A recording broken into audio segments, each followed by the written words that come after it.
슈퍼 태풍 마와르로 미국령 태평양 섬 괌의 공항이 폐쇄되고 호텔 객실 내 단전과 단수 사태로 한국인 관광객 3,200명 이상이 피해를 겪고 있습니다. 복구 및 운영 재개는 최소 6월 1일로 예상되고 있지만 이 역시 불투명한 상황입니다. 퀸즈 지역 교사 100여 명이 교육국과의 계약 재개와 교사 처우 개선 및 임금 인상을 위한 시위를 벌였습니다. 미국의 부채 한도 합의가 지난 몇 주간 이어진 가운데 조 바이든 대통령과 케빈 메카시 공화당 하원의장이 합의에 근접한 것으로 알려졌습니다. 미국 내 활주로에서 항공기 추돌 사고에 비상이 걸렸습니다. 원인은 조종사 인력난으로 인한 피로 축적과 신규 조종사들의 경험 부족 등이 꼽혔습니다. 미시시피주에서 가정폭력을 신고한 11세 흑인 소년이 출동한 경찰의 총에 맞은 사건이 발생했습니다.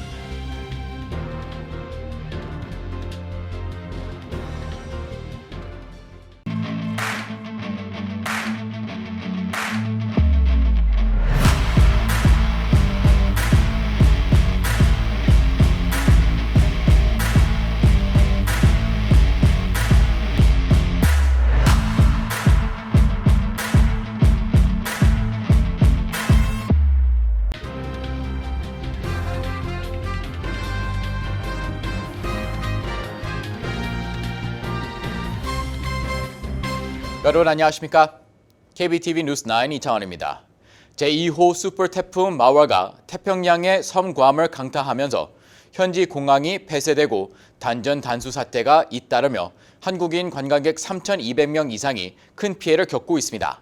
공항 북부 및 운항 재개는 최소 6월 1일로 예상돼 여행객들의 피해가 길어질 것으로 보입니다. 첫 번째 소식 김은지 기자의 보도입니다. 꼼짝없이 발이 묶인 3천여 명의 한국 관광객들에게 재난 영화급 상황이 펼쳐지고 있습니다. 괌 국제공항은 침수됐고 항공편은 무더기로 결항된 상태입니다. 한국인 관광객이 묵는 호텔의 방과 복도가 침수됐고 단수와 단전으로 물, 전기 사용도 순탄하지 않습니다.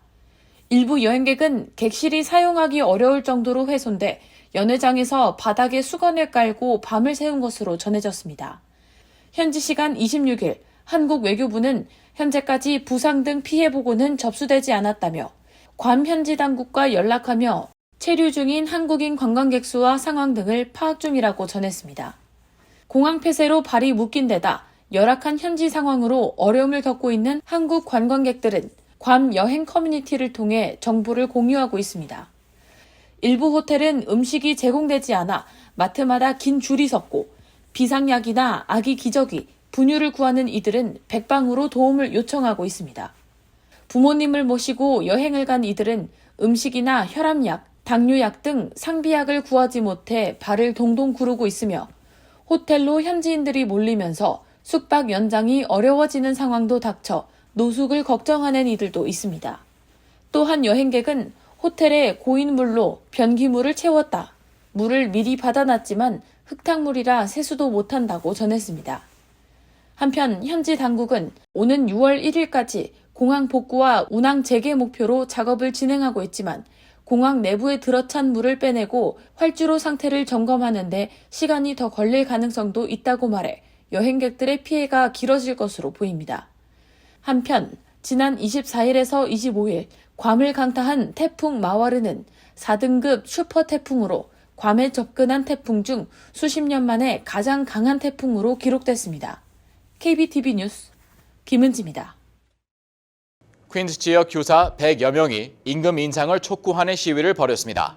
이날 시위에 동참한 지역 정치인들과 교사들은 지난해 9월로 종료된 교육국과의 계약 재개와 개선된 교사 처우를 요구했습니다. 보도에 전자인 기자입니다.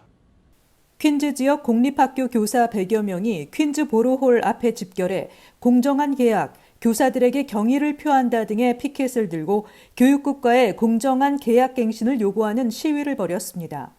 퀸즈 지역 교사들은 지난 9월로 계약이 종료되면서 이후 9개월 동안 적절한 대우를 받지 못하고 있다며 이 같은 환경에서는 뉴욕시 공립학교 교육의 질을 보장할 수 없다고 목소리를 높였습니다.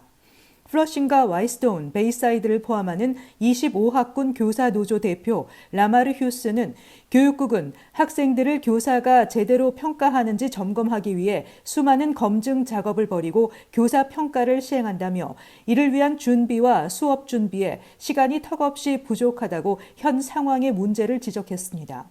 그러면서 교사들이 투입하는 시간과 노력에 대응하는 적절한 급여 인상을 원한다고 강조하고 가을 학기 전 교육국은 교사들과 공정한 계약을 체결해달라고 요구했습니다. 이날 퀸즈 교사들의 시위에는 토비앤 스타비스키 뉴욕주 상원의원, 줄리 원, 산드라 황 뉴욕시 의원, 도노반 리처드 퀸즈 보로장 등이 참석해 교사들의 목소리에 힘을 보탰습니다. 뉴욕시 교사 연맹에 따르면 퀸즈 지역뿐 아니라 뉴욕시 5개 보로 각 지역에서 교사 연맹 노조에 속한 교직원들이 동시에 교사 처우 개선을 보장해달라며 시위를 이어갔습니다. 이들은 임금 인상 외에 교실 내 수업에 있어 교사 자율권 인상과 행정 업무 및 문서 작업 감소 등을 요구했습니다. 교육부 산하 전국교육통계센터가 발표한 자료에 따르면 지난 2020-2021 학년도 기준 뉴욕주 교사들의 평균 연봉은 87,738달러로 집계됐습니다. 이는 전년도에 비해 9.7% 오른 것으로 전국 50개 주 가운데 가장 높은 금액입니다. 다음은 매사추세츠주로 86,315달러, 이어서 3위는 캘리포니아주로 같은 기간 동안 85,892달러를 기록했습니다.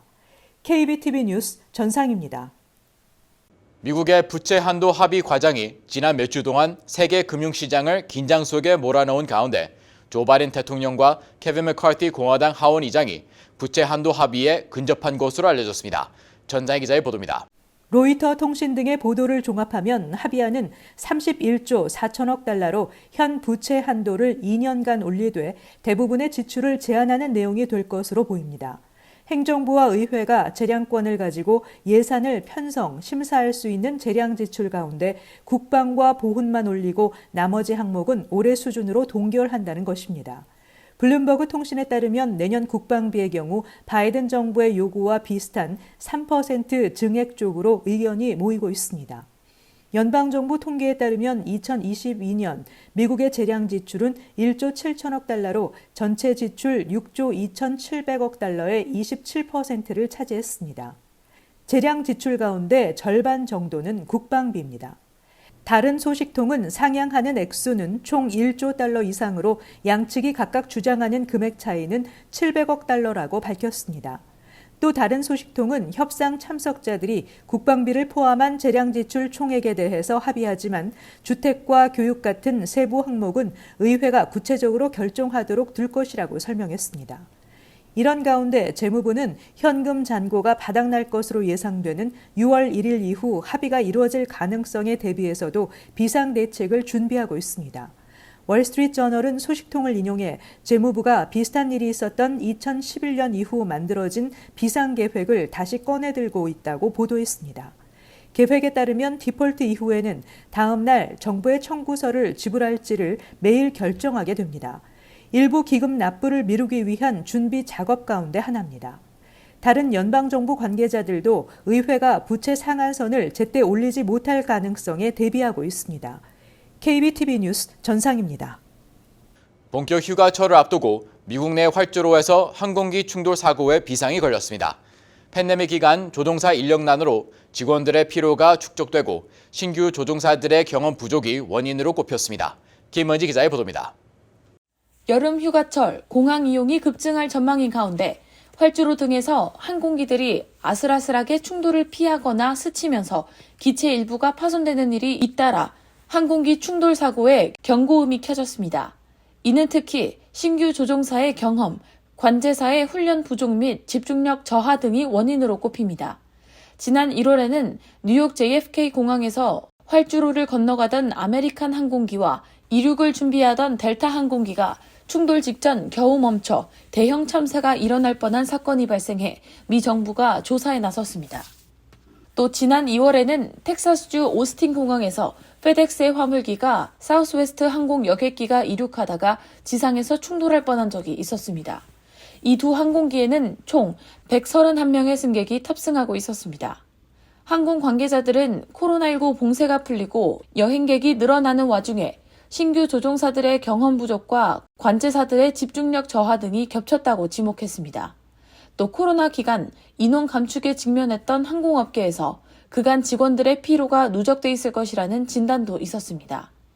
미 연방항공청 FAA 자료에 따르면 이렇게 아슬아슬한 상황이 계속 발생하는 추세라면 올해 사고 건수가 지난 20년 사이 가장 많을 것으로 예상됐습니다. 2020년 초 코로나19 팬데믹 발발 이후 백신이 나오기까지 여행이 급감하면서 항공사들은 보유 항공기를 지상에 보관했고 운항 일정을 크게 줄였습니다. 또 일자리 축소가 계속되면서 수많은 숙련된 조종사들이 어쩔 수 없이 회사를 그만뒀습니다. 그러나 코로나 봉쇄가 풀리면서 여행 수요는 예상보다 더 빨리 늘어났고 항공사들은 필요한 인력을 보충하는 데 어려움을 겪었습니다. 이에 따라 조종사들은 소규모 지역 항공사에서 더 큰 항공사로, 부조종사에서 기장으로 전보다 더 빠르게 승진했다는 것입니다. 숙련된 연방항공청 관제사 수는 1,268명으로 그때까지의 10년 동안 중 가장 적었습니다. 당국은 2021년 8월 여행 수요가 회복세를 보이기 시작하자 항공사들의 최근 비행 경험이 부족한 직원을 모니터링하고 일선 직원들의 피로와 관련된 잠재적 오류를 확인하라고 요구했습니다. 미 항공안전당국은 현재 기존 방법을 검토해 놓친 부분이 있는지를 보고 있으며 항공사와 규제당국은 안전 문제에 대한 비공개 자료를 공유해 사고로 이어지기 전에 위협의 조짐을 찾아내는 데 초점을 맞추고 있습니다. KBTV 뉴스 김은지입니다.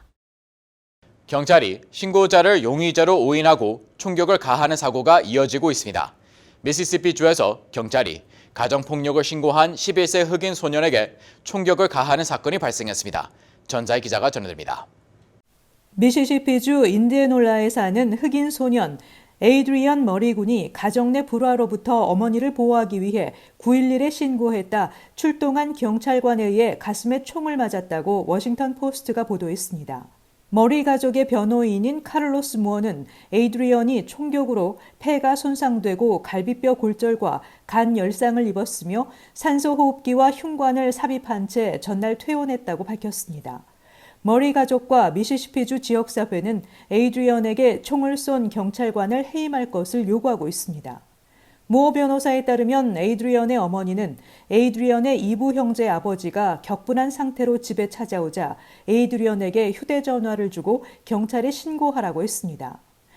에이드리언은 9.11에 신고했고 흑인인 그레그 케이퍼스라는 경찰관이 새벽 4시에 출동했으며 에이드리언의 어머니가 집에 있는 모든 사람이 비무장 상태라고 말했지만 그는 집에 있는 모두에게 손을 들고 나오라고 소리를 질렀고 에이드리언의 가슴에 총격을 가했습니다. 인디애놀라 시의회는 미시시피 수사국이 이 사건을 조사하는 동안 케이퍼스를 유급 행정휴직에 처하기로 했고 그가 추가로 징계를 받거나 해임될지는 불분명한 상황입니다. 미시시피 지역 언론에 따르면 케이퍼스는 지난해 12월 수갑을 차고 있던 사람에게 테이저건을 발사했지만 처벌받지 않았다고 전했습니다. 지난달에도 뉴멕시코의 파밍턴시에서도 가정폭력 신고를 받고 출동한 경찰들이 집을 잘못 찾아가 엉뚱한 사람을 사살하는 사건이 있었습니다. 총을 발포한 경찰관 3명은 현재 유급 휴직 상태이며 뉴멕시코주 경찰이 이 사건을 조사하고 있습니다. 지난 2021년 9월에는 뉴저지주 만투아에서 자기 집 뒷마당에 침입자가 있다고 신고한 찰스 프레더릭 샤프가 출동한 경찰이 쏜 총에 맞아 숨지는 사건이 있었습니다. 당시 출동한 경찰관은 출동한 지 5초 만에 집 밖에 서 있던 샤프에게 여러 발의 총격을 가해 치명상을 입혔습니다. 워싱턴 포스트 자료에 따르면 지난 1년 동안 미국에서 경찰의 총에 맞아 사망한 사람은 1,079명에 달했습니다. 올 들어 407명이 경찰의 총격으로 사망했습니다. 경찰의 총에 맞아 사망한 사람 중 절반이 백인이었지만 흑인 인구가 전체 미국 인구 중 14%에 불과하다는 점을 고려하면 흑인이 경찰의 총격으로 사망하는 비율은 백인의 2배라고 워싱턴 포스트는 전했습니다. KBTV 뉴스 전상입니다. 주 뉴욕 총영사관이 퀸즈 한인회와 함께 오는 30일 순회 영사 서비스를 실시합니다. 이번 순회 영사 서비스는 30일 오후 1시부터 5시까지 플러싱의 퀸즈 한인회 사무실에서 진행되며 여권 발급 신청, 영사 확인, 가족관계 등록, 병역 업무, 국적 관련 업무, 재외 국민 등록, 비자 발급 신청 등 다양한 서비스가 제공될 예정입니다. 사전 예약제에 한해 서비스가 제공되며 사전 예약을 위해서는 퀸즈 한인회로 전화 문의하면 됩니다.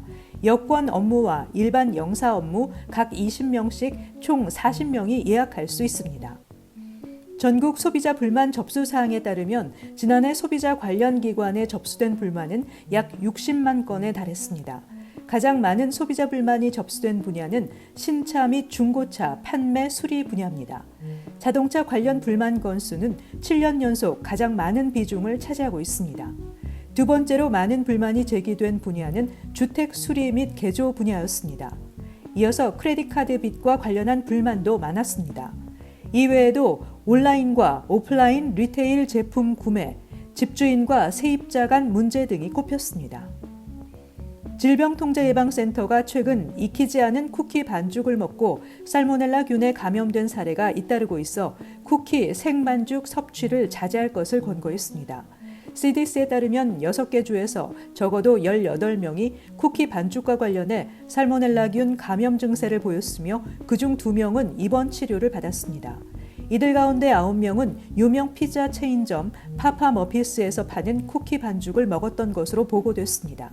CDC가 조사를 진행 중인 가운데 파파머피스는 초콜릿칩 쿠키 반죽과 스모바 반죽 등 살모넬라균 감염과 관련된 것으로 보이는 제품의 판매를 중단했습니다. 반죽에 들어있는 밀가루와 살균되지 않은 달걀이 대장균과 살모넬라균에 오염됐을 수 있다고 워싱턴 포스트는 지적했습니다. 센서스국이 발표한 2020년 인구 통계와 인구 주택 분석 데이터에 따르면 퀸즈에 거주하는 아시안 인구는 총 66만 631명으로 총 퀸즈 인구의 27.5%를 차지하는 것으로 나타났습니다. 10년 전보다 14만 명 이상 증가한 것입니다. 퀸즈 아시안 비율은 4.6%포인트 높아졌습니다. 퀸즈에 거주하는 아시안 연령 중간값은 39세로 10년 전 37세보다 훨씬 높아졌습니다. 65세 이상 세니어 비율은 9.3%에서 14.2%로 높아졌습니다. 퀸즈는 플러싱, 베이사이드 등 한인 밀집 지역이 몰린 곳으로 한인 커뮤니티 고령화 현상도 짐작할 수 있는 부분입니다. 뉴욕시에서 퀸즈 다음으로 아시안 비율이 높은 곳은 브루클린 13.7%로 아시안 인구는 37만 3,680명에 달했습니다. 맨하탄 거주 아시안 인구도 22만 1,995명으로 13.1%에 달했습니다. 잠시 후 커뮤니티 브리핑을 전해드립니다.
이어서 환율과 증시 전해드립니다.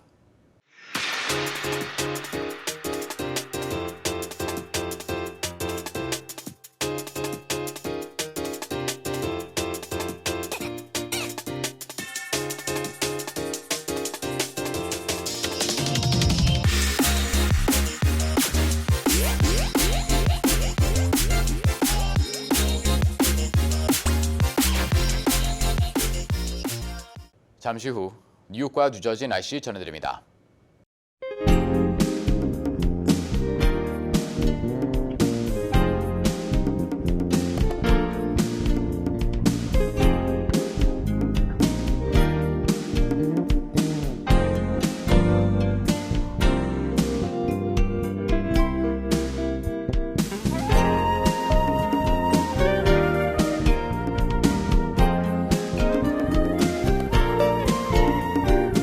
KBTV 뉴스9 마칩니다. 오늘도 시청해서 감사합니다. 편안한 밤 보내시 바랍니다.